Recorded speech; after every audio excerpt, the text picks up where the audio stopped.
Ganito pala yung sinasabi nila na dragon fruit. Masarap pala.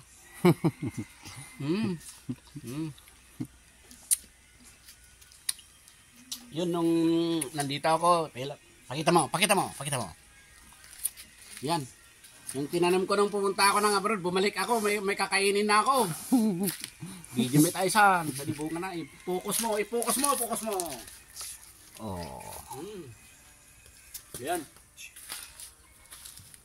Yan yung mga bunga niya. Lalaki. Yan, oh. Ngayon, bumalik ako sa Pilipinas, guys. Ito, kinakain ko na. Ang sarap pala, oh. Ha?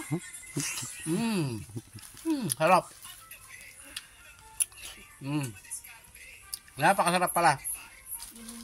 Akala ko ito noon, mapait, pero ito na, subukan ko na. Ang sarap pala. Matamis siya.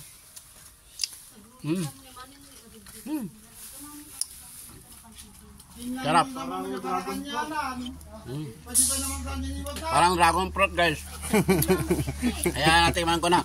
Pag magtanim ka ng almost 7 years.